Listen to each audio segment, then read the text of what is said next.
You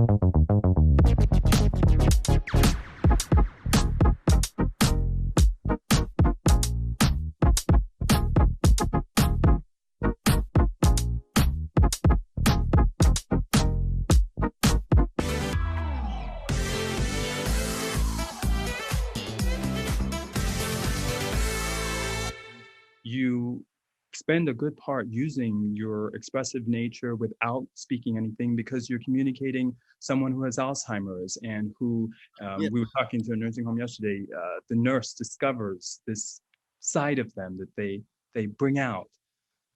Yeah, well, there's a side that she must have gotten from her roots, and her roots was almost Russian in a sense, but she figured out something that happened in her roots, in her mother and father. I knew it in mine. I had a great grandmama. She used to, I'll show you a picture of it if I may. Yes, please, yes. I'll show you a picture. And she lived to be 117, I understand. She is at 115 with me at 17. Right, wow, oh, that's amazing. That's doing backstage at Take a Giant Step. It was 1953. Right, and she came to one of your performances and you were acting out? Yeah, I'll save the story for later. Get you good. Okay. So there was something that she remembered, and the director and myself, that the sounds, before there was a specialist, could bring people back from being away from the crowd. The sounds and feels, tastes, and smells can bring people back to present time just long enough to hook on some reality to it. And we thought about that, and we figured out how can we translate that feeling that's been there for centuries into this particular moment that's displayed. The key to the success of the movie.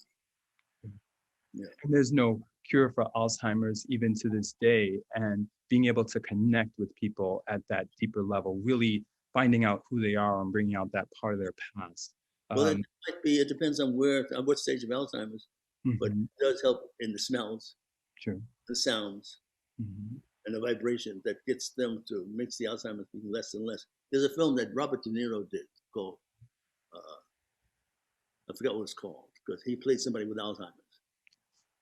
And remember that movie at all? Awakenings. I wanted to play that character, be able to go from Alzheimer's to present time in one take. Right. I'll never forget. I want to remind him that he really impressed me when he did that. But to show us that there was a possibility deeper than the study of medicine. Yes. To communicate with one another. Yes. And so you're moving along, and then this phenomena of COVID comes along.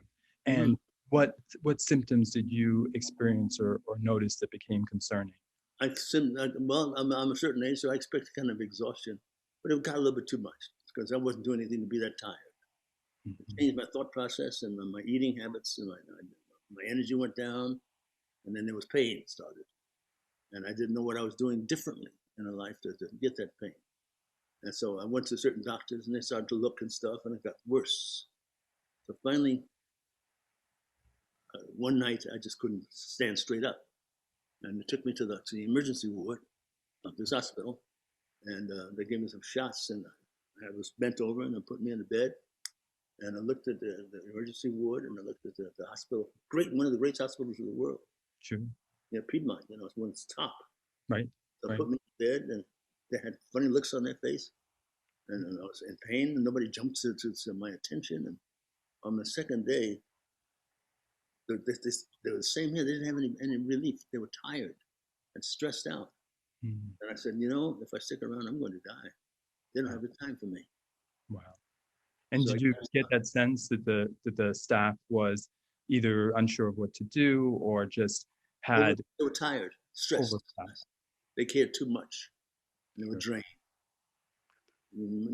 All of the hospitals around the country, maybe the world, are the same.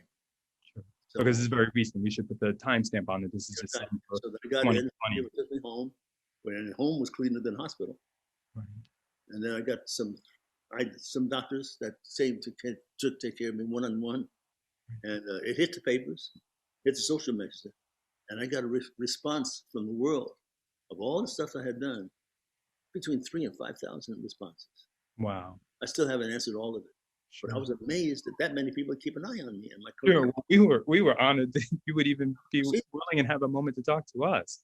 And of those thousands, 3, I call them angels. Yeah. There's one doctor, Dr. Boros from the Florida Keys. Okay. He said, I'm sending you something, guaranteed to stop your stuff. So my son was here and he needed to be protected because he'd give it to his son. So he sent 2 things, they called ivermectin. Yes. Now, ivermectin is already on the market for parasites. Yes.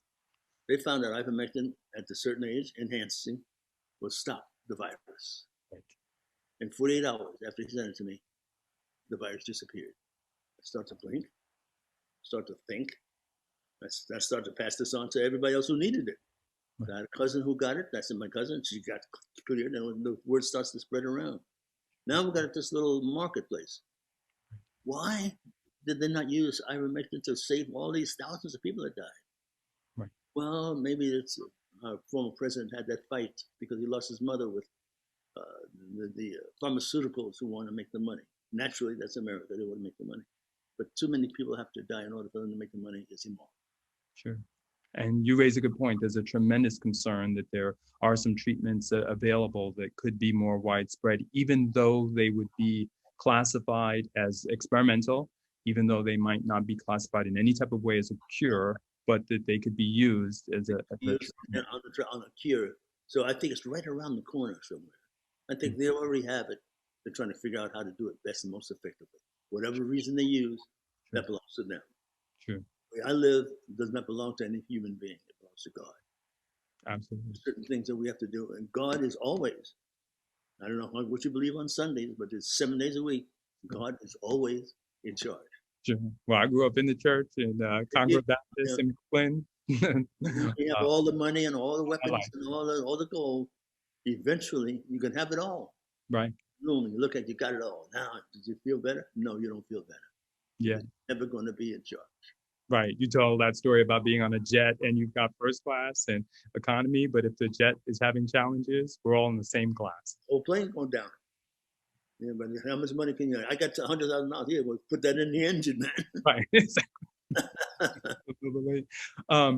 Let's talk a little bit about sort of the this evolution that you went through. You growing up in Brooklyn and went to Abraham Lincoln High, and your family, the influences and things like that that sort of encouraged you and helped support you as you were thinking about going to the theater versus sports. What was that like growing up in Brooklyn at that time? Well, I grew up post-Depression. Those people in Brooklyn in the post-Depression, there was a blacklist happening. All through the universities and the theater, people from Europe, the original of theater and film, all those people came in a bunch because they ran from Hitler into the United States, where it's going to be a haven, and they got into the society, and then they were called by Senator Estes Kefauver from Tennessee, and of course, after that was Senator McCarthy, as communists. But they were the intellectual cream of the crop of theater and culture. There was Yale University and all those places. There was Elie Kazan. There was so many great actors and actresses that came early Hollywood to set the standard.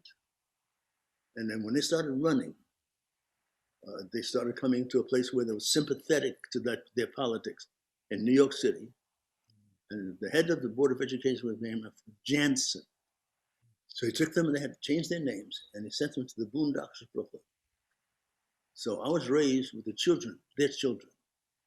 The formidable, wonderful, the Einstein, the Jacob Javises, all those people, their children who I was raised with. So there's a neighborhood of people, there was no racism. We were all poor right after the Depression. So if I got home at 6 o'clock and my mom was not home for dinner, I could go next door and get some filter fish. Or upstairs and get some corned beef and cabbage. It didn't matter. And they could do the same thing with us. That's how we grew. So we didn't have baseball bats, nothing sophisticated. But third base was a Chevrolet on the left in the street. The home run was a third sewer down the street. And we had a punch ball with our fists and a ball, or a broomstick handle. We had imaginations. They were the children of the people who set the standard, the artistic standard of theater and thinking in the East Coast. became a coalition, politics and art. And out of that came the early civilizations, the E.G. Kazans, the Marlon Brandos, the George C. Scotts, the David Susskines, combination of people. And they knew that the theater came out of On the Waterfront, Streetcar Named Desire. You understand where I'm coming from? And I was part of that. So they taught me that I was one of many. So I got taken, me and a couple others, but I'm the one that chose, thank Jesus, to join them in early television. Me and Cicely, and James Earl Jones. So we kind of got there. Billy D was there a little bit. And we embraced one another. And as television in New York got bigger, it went to California, and everything changed. So they don't know to say why everything changed. I'm set now. I'm one of the family. Right. Yes. And they're running Hollywood. So I get off the plane and they think I'm an African diplomat, because he's coming out to the tarmac and put me on a plane first. They put me in first class and went to the presidential suite at the Beverly Hills Hotel. I'm feeling like seventh heaven, man. For the first movie of the week at Universal with Lou Wasserman. So there was Melvin Douglas, Ann Baxter, Ann Bancroft, Leslie Nielsen, William Redfield, and me. So I went to get this car from the Beverly Hills Hotel, which is 20 minutes away down in Sunset and Crescent Heights. Yeah. It was Ford Fairlane Galaxy 500, which is a hardtop convertible. Sure. Eggshell white with red interior. I'm in seventh heaven, man. So I turned on Sam Cooke music and laid back with one arm and started humming. For 10 minutes, I met every cop in Los Angeles. They had me under the car on the sidewalk. And they had me for an hour and a half trying to figure, who the hell do you think you are? But I'd never had that experience before. Right. So an hour and a half later, I went to the Beverly Hills Hotel to tell the man what happened to me. And he looked at me and said, so you're not from here. I said, and he explained to me, the blue collar workers there, they come out of Mississippi and Texas. They didn't know better. So I called my parents, and my father said, he's going to be there. He's Coney Island. I'll be right there. Yeah, they're not going to be right. So I called my friend, Ed Bondi, my agent, who I grew up with. He said, what are you going to do? I said, well, I'm going to show up at work tomorrow. I said, that's what I expect. So that was my first challenge. I was showing up at a major studio after being treated like that by the blue collar workers to do that performance. And it goes on from there. Sure. No, amazing. And also covering some in your youth about medicine, your great-grandmother, you had polio when you were early on. Oh, no, I had rheumatic fever. Rheumatic fever, okay. So there was polio going up and down the neighborhood. The one I showed you was a picture. And so her background, since she was a slave too, was always have some stuff planted either in the windowsill or in the backyard to help your health. Right. So she went and got this ugly piece. It was called a yam, but it was ugly. Right. And I had rheumatic fever over 103 degrees. And she went and got that yam and cut it up, put me in the bed. I said, don't you move. And she cooked it and it smelled terrible. She mixed it with something. And there was no plastic, so she put it in an Argyle sock, wrapped the Argyle sock in some kind of paper, and it was hot and wet. And she put my foot in it, almost too hot. That night, at 9 o'clock at night, by 6 o'clock in the morning, my temperature was 97.4.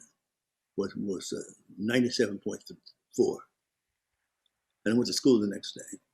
Wow. Something tells me that practice is where we could conquer COVID-19. Right. I think that's what it is, one of those diseases that got away from us. Right. We got a little lazy, a little antiseptic, and that COVID-19 is where we should be dealing with it when it started. Right. Because I remember my childhood with the tablespoons of vile tasting stuff. Yes, I remember it. We were in the mud, man. Right. We were in the schoolyard, in the mud, and the dirt, and we never got sick. Right. Something tells me that COVID-19 is one of those that escaped. Sure.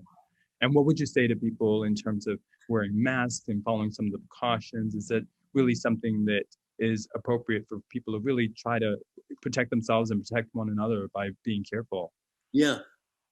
So we have something to offer mankind. So did the Russians, so did the Spanish, so did the Jew. And if we get into that mindset, once again, the way we survive is the first thing you think about upon awakening is what can you do for the benefit of the whole.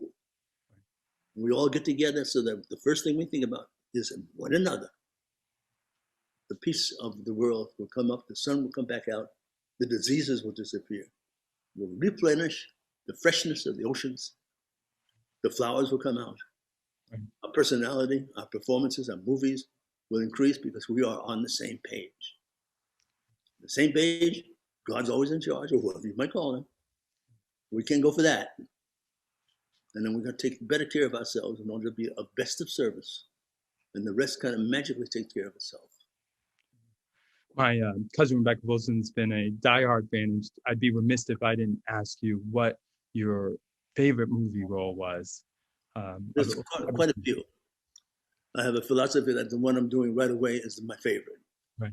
It keeps the ego out of the picture. But in retrospect, there's quite a few. There's obviously Roots. Yes. But then there's J.D.'s Revenge. I did was with Glenn Turman, down in Louisiana. And then there's Lawman Without a Gun. Yes. And then there's Sadat, when I played Anwar Sadat, what got me to know that entire industry, Israel and Egypt. So I can still now go without a passport to those two countries. Right. Wow. And then so many. Good Man in Africa was fairly good, but then I did one called that I produced in South Africa. And they've changed the name. I've forgotten the name of it. I have to remember. But it was good, about the Truth Commission. Yeah. But there's not anything that I have not done, knock wood. Sure. I've done it pretty long now, 1953 till now. Still here I am. And the answers seem to come from different cultures. Right. Yesterday, I just got a transplant of blood. Right. Because my blood had been with me all my life, and it got old. Right. So it makes sense when a young doctor says, "Why don't you get transfusion?" Spent the entire day yesterday getting some fresh blood in 2 packets, and today my mind is returning. Sure. Maybe that's a part of our practice. Maybe we could do that. Back in the good old days, we had to do it with maybe herbs. Right. To refresh, and well, we need to do that every now and then to refresh ourselves and our brains, our minds, our blood, our body, especially when you pass 70 and 80 years old. Right. You know, so it's something to be thinking about. Right, right. You know, combine some of the new with the old to keep everything tip top. Keep it going, yeah. Otherwise, you wouldn't be calling me, sir. Right. Yeah. Well, I wouldn't be able to. And at this age, wouldn't be as fortunate to be able to get the wisdom. You're so good at teaching and helping continue to pass on our legacy, our history. I'm starting this podcast to do the same. So it's called For What It's Worth. Yes. Yeah. So and the other thing is, look out when you're doing things right for your life. It might not be one of your dreams, but if you wind up doing something that works, you'll find an improvement in your health and your thinking and your habits. There's a connection. We're doing the right thing with your life. There seems to be a physical and neurological connection. So think about it and pass the word on. I want to pass the word on when I do my show. Yeah, no, I love that. When it comes to taking on a role, what do you look for in trying to decide what it is you're going to bring to it or choose that particular role? How do you vision it in your mind? I look at the whole script, see if it's worth it. And then there's a part. Obviously, you look at the money and it's there and you put that aside.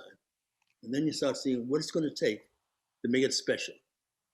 And you see what it's going to take from me and what I have to do to improve myself. How can I expand my instrument by doing it? And then you start jumping into the middle of it. Yeah. You got 24/7 research on the characters. That's like Enemy Mine. Right. That Enemy Mine, I had to, an officer and gentleman had to go 6 months, not quite 6 months, a couple of months before becoming that Marine. I went down there and became that Marine. Down to San Diego. And I brought one of the Marines with me. Right. So it was right. I was a Marine by the time they showed up. Right. They trained me, did everything but smoke the camels and drink the beer. But and Enemy Mine, I just had to hang out with a yoga, a ballet instructor, and a martial artist. And so I had to study with them so I could do the things that a person from another planet would do. 90% water. So I like the challenges, love the challenges. Sure. Clearly, your performances speak of it. When prepping this most recent role for playing the role of somebody with Alzheimer's, what did you do to prepare for that and take on that persona? Well, I created a whole memory that I locked up. And what you do is when you make the other actor really important to you, they have to do certain things to unlock it. I allowed that young lady to unlock those memories. And my artistic selection is when I exposed certain parts of me to what she had to do. So she had to come up to the plate and unlock those memories with all the things. And she was so good, it was easy. But those moments began and happened on the screen. So she unlocked the memories. I had to storehouse all the energy, my love for Latino music, the whole thing. It's there. Smells, and she had to work on that as hard as she worked hard. She's quite a brilliant young lady. And she opened up, unlocked it a little bit at a time, and there you go. You look back, and the movie is in the can. Awesome, definitely. That's what, how you, the other actor, you know. Sure. What message do you have as we're parting for the young people of today? There's a lot of stress. There's a lot of fear. There's a lot of chaos, and we're hoping for new days. We're at the beginning of a new year. What message would you have for them? There's a title. There is no such thing as impossible. Take the word impossible out of your dictionary. Throw it away and put it in the garbage. Because if it was impossible, you wouldn't be able to slam dunk. You'd never gone to the moon. You wouldn't be a millionaire or possibility of being independent.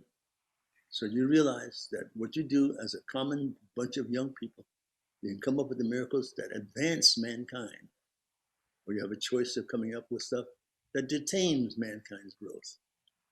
Make a common positive decision together to know that the only power that's stronger than yours is God's. There's a negative one that's stronger than you too, so you have to make a choice on a daily basis. Choose God's path together. And then there's no such thing as impossible. I love that. Those are such fitting words. Every time you end an interview, so climactic, so powerful. It's just it's an honor to be in your presence. We're here in Atlanta, just to be close to you, and are doing the physical distancing and the social distancing appropriate. You look great, and Godspeed with your continued transfusions. I hope that will continue to address the anemia and get you stronger and stronger, and that we'll continue to learn and hear from you. And just thank you so much for being willing to constantly give back, constantly teach us, constantly help. That's the key to us at our age. We give it back now at this age. We're the elders. Right. For what it's worth. Absolutely. And so this show for what it's worth coming out. So you'll be my guest. Yeah, absolutely. Yeah, exactly. My puppies, yeah. Exactly, right? And you've learned from some of the best, and we continue to learn from you. Thanks so much for a life worth living and being Send me a copy of this interview, would you please? Sure. Send me a copy of this interview. Sure, absolutely, definitely, absolutely. Blessed day, sir. Sure, thanks so much. Thanks so much for your time in advance, and big thanks to Dr. Williams for helping. That's my good man. Absolutely. Tell him, every time I see him, tell him I say straight, no chasing. Okay, absolutely, I will. You made this happen. Thanks again.